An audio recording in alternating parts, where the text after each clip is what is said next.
Ternyata ada seorang raja Bali yang memilih mundur karena memeluk agama Kristen. Beliau adalah Panji Tisna. Mungkin bagi sebagian orang, namanya tidak terlalu asing, terutama bagi penggemar sastra.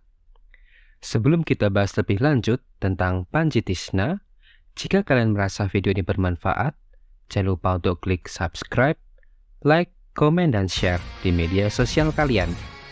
Jika kalian ingin membantu pengembangan channel ini, kalian dapat memberikan super thanks dengan klik logo hati di bawah ya. 1. Kerajaan Buleleng. Anak agung Nyoman Panji Tisna atau yang sering dipanggil Panji Tisna merupakan keturunan ke-11 dinasti Panji Sakti di Buleleng.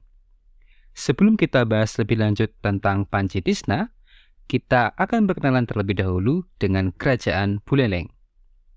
Kerajaan Buleleng merupakan sebuah kerajaan di Bali bagian utara. Kerajaan ini didirikan oleh I Gusti Anglurah Panji Sakti atau yang sering disebut sebagai Ki Barak Panji Sakti, seorang anak dari I Gusti Ngurah Jelantik keempat yang merupakan seorang panglima dari Kerajaan Gelgel. Kerajaan Gelgel sendiri sekarang terletak di Klungkung modern.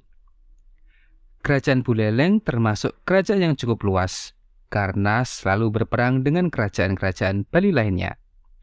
Meskipun demikian, Kerajaan Buleleng pernah ditaklukkan oleh Kerajaan Karangasem. Kemudian pada tahun 1849, Raja Karangasem, I Gusti Made Karangasem, dikalahkan oleh Belanda dalam suatu perang puputan. Belanda kemudian menyerahkan kembali Kerajaan Buleleng pada keturunan dinasti Panji Sakti dengan mengangkat I Gusti Made Rai sebagai raja bawahan. Dalam perkembangannya, Kerajaan Buleleng menjadi kerajaan yang cukup moderat dan terbuka, di mana banyak bangsawan yang tidak hanya memeluk agama Hindu, namun juga agama Islam dan Kristen. Maka tidak mengherankan, pada akhirnya anak agung Nyoman Panji Tisna yang merupakan seorang raja memeluk agama Kristen. 2. Menjadi raja. Anak agung Nyoman Panji Tisna merupakan putra anak agung Putu Jelantik dari istri Jero Mekeleringa. Beliau saat muda sempat bersekolah di Mulo di Batavia. Ya, mungkin sekarang setingkat dengan SMP. Kemudian saat akan melanjutkan pendidikan ke Wina di Austria, beliau tiba-tiba terserang sakit mata di Singapura, sehingga mengurungkan keberangkatannya dan memutuskan untuk pulang. Kemudian oleh ayahnya, beliau kemudian diminta menjadi sekretaris pribadi. Namun, karena menjalankannya hanya dengan setengah hati, kemudian dipindahkan ke Cakranegara Lombok untuk membantu keluarganya di sana. Yang menarik, Panji Tisna pernah dituduh Belanda akan membunuh ayahnya. Memang hubungan keduanya kurang harmonis. Namun, beliau tidak sampai berpikir untuk melakukan pembunuhan ayahnya demi merebut tahta. Karena bagi Panji Tisna, beliau merasa lebih nyaman hidup di luar puri atau di luar keraton bersama dengan masyarakat biasa. Pendidikan dan pergaulannya dengan masyarakat biasa membuat Panji Tisna memiliki pemikiran yang terbuka, yang kadang seakan-akan mempertanyakan tradisi dan budaya Bali. Hal ini beliau tuangkan dalam berbagai novel. Ya, beliau juga dikenal sebagai sastrawan. Setidaknya terdapat 4 novel yang terkenal yang telah beliau tulis, yaitu yang berjudul 1. Imade Widiati, 2. Iswasta Setahun di Bedahulu, 3. Sukreni Gadis Bali, dan 4. Niraweceti Penjual Orang. Bahkan diperkirakan sebenarnya karya beliau itu cukup banyak, tidak hanya novel tetapi juga cerita pendek dan puisi. Oh iya, Sukreni Gadis Bali ini juga sudah diadaptasi dalam bentuk drama, teater, film, bahkan sinetron. Saat ayahnya meninggal pada tahun 1944, Jepang yang saat itu menguasai Bali menunjuknya menjadi Shucho menggantikan ayahnya. Saat itu kerajaan Buleleng berstatus karesidenan atau dalam tata administrasi Jepang disebut Shu, yang dipimpin oleh seorang Shujo. Sebenarnya, Panji-Tisna tidak tertarik menjadi pewaris tahta, karena dia merasa lebih bebas hidup di luar puri atau kerajaan. Sebenarnya, dia ingin adiknya saja yang naik tahta. Namun, atas desakan Jepang, masyarakat, dan sebagai anak tertua, beliau akhirnya bersedia menerima tanggung jawab tersebut. Panji-Tisna kemudian dilantik menjadi seorang raja dengan tata cara agama Hindu sesuai yang berlaku saat itu. Pada akhir tahun 1945, setelah Indonesia merdeka, anak agung Panji-Tisna ditunjuk sebagai Ketua Paruman Agung atau Dewan Raja-Raja Sebali yang menjadi penguasa eksekutif di Bali saat itu.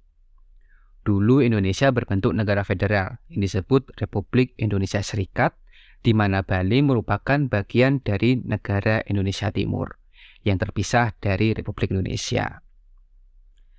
Dalam kehidupan pribadi, Panji-Tisna memiliki 4 orang istri. Yang pertama, anak agung Biang Manik yang masih merupakan keponakannya. Kemudian yang kedua, Niketut Mayas atau Jeru Makele Seroja. Yang ketiga, Lusayang atau Jeru Makele Satpada. Dan yang terakhir adalah Jeru Makele Resmi. Dari keempatnya, Panji-Tisna memiliki 15 orang anak.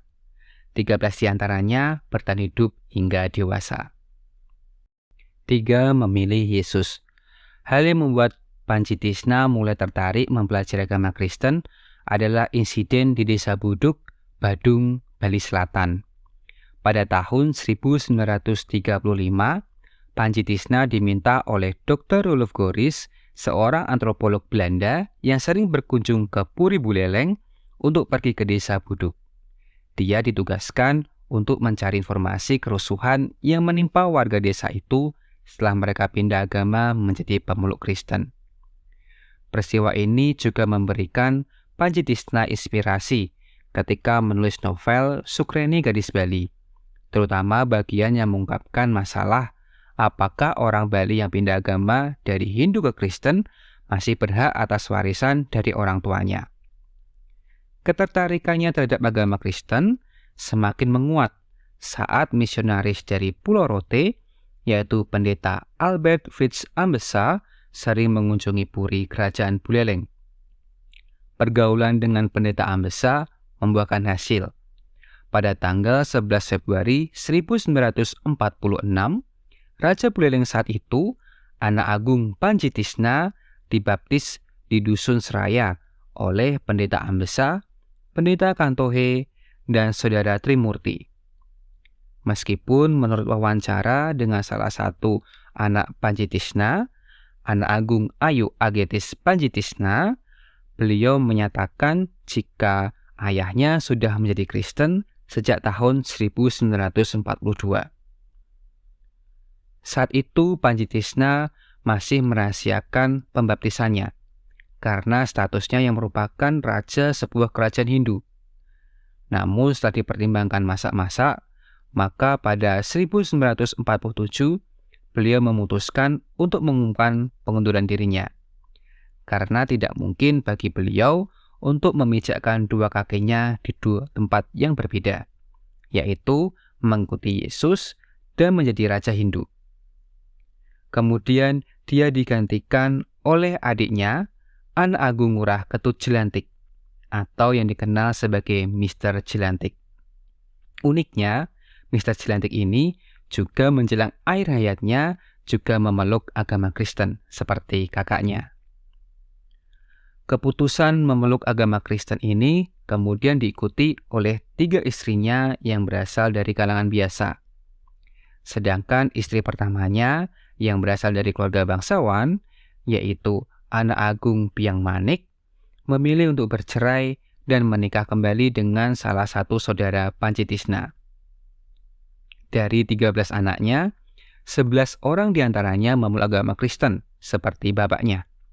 Bahkan beberapa di antara mereka menjadi pendeta. Salah satunya adalah pendeta Ketut Dolar. 4. Pantai Lovina. Kira-kira Apa hubungan Panji-Tisna dan Pantai Lovina ya? Setelah mundur sebagai Raja Buleleng, Panji-Tisna hidup sebagai petani jeruk dan mendirikan sebuah hotel kecil bernama Hotel Tasikmadu di desa Tukajebol. Inilah cikal bakal Pantai Lovina yang terkenal itu. Hotel ini berada di pinggir pantai, dan pantai ini kemudian diberi nama Lovina oleh Panji-Tisna, yang diambil dari bahasa Inggris yaitu kata love yang artinya cinta, dan kata ina dalam bahasa Bali yang artinya ibu. Jadi Lovina itu sebenarnya berarti cinta ibu. Namun sekarang banyak yang mengartikan ina ini merupakan singkatan dari Indonesia. Jadi Lovina berarti cinta Indonesia. Ada sebuah fakta menarik. Dulu ada seorang gubernur Bali yang melarang penggunaan nama Lovina karena dianggap berbau asing. Namun sekarang nama Lovina sudah dapat digunakan secara bebas. Hotel Tasikmadu setelah diserahkan kepada keponakannya, kemudian diganti nama menjadi Lovina Beach Hotel sekarang ini. Selain mendirikan hotel, beliau juga mendirikan sebuah SMP dan sebuah bioskop di kota Singaraja. Bioskop itu disebut Bioskop Maya. Beliau juga masih aktif sebagai sastrawan dan budayawan. Di rumahnya yang sederhana di Desa Seraya, beliau aktif menulis.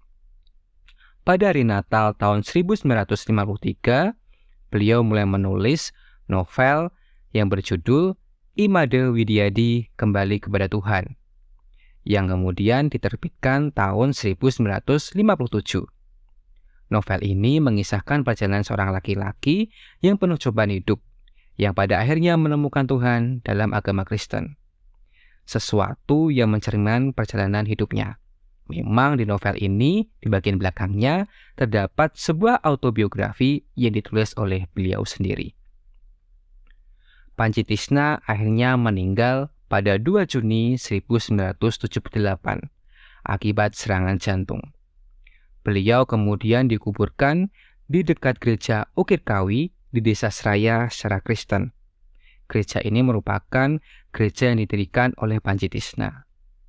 Namun sekarang kuburan itu kosong, karena pada 12 Agustus 2005 yang lalu, keluarganya melakukan kremasi atau ngaben secara Hindu. Keluarganya yang memeluk Hindu melakukan itu sebagai tanda pembayaran utang kepada leluhur. Nah, itu dia lika-liku kehidupan anak agung Panji-Tisna, seorang Raja Bali yang memilih turun tahta untuk mengikuti Tuhan Yesus. Semoga kisah hidup Panji-Tisna menjadi inspirasi bagi kalian yang sedang berjuang mengikuti Tuhan Yesus. Terima kasih sudah menonton video ini sampai selesai. Jangan lupa untuk klik subscribe, like, komen, dan share. Sampai jumpa lagi di video menarik selanjutnya. Salam.